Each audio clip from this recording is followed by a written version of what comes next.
we set sail from the sweet cove of Cork. We were sailing away with a cargo of bricks for the Grand City Hall in New York. 'Twas a wonderful craft, she was rigged fore and aft, and now how the wild wind drove her. She stood several blasts, she had 27 masts, and they called her the Irish Rover. We had 1 million bags of the best Sligo rags, we had 2 million barrels of stone. We had 3 million sides of our blind horses' hides, we had 4 million barrels of bones. We had 5 million hogs, 6 million dogs, 7 million barrels of porter. We had 8 million bales of our nanny goat's tails in the hold of the Irish Rover.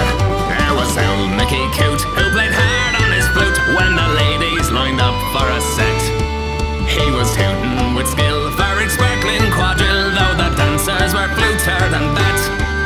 With his smart witty talk, he was cock of the walk, and he rolled the dames under and over. They all knew at a glance when he took up his stance that he sailed in the Irish Rover. There was Barney McGee from the banks of the Lee, there was Hogan from County Tyrone. There was Johnny McGurk, who was scared stiff of work, and a man from Westmeath called Malone.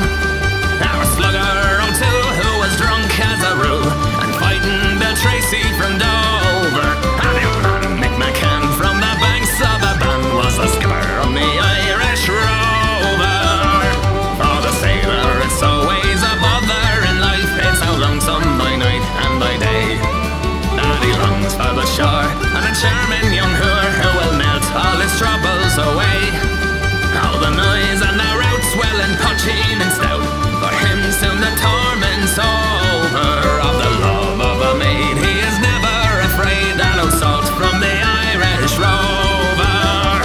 We had sailed 7 years when the measles broke out, and the ship lost its way in the fog, and the whale of a crew was reduced down to 2, just myself and the captain's old dog. Then the ship struck a rock, oh Lord, what a shock! The boat, it was turned right over. Turned 9 times around, and the poor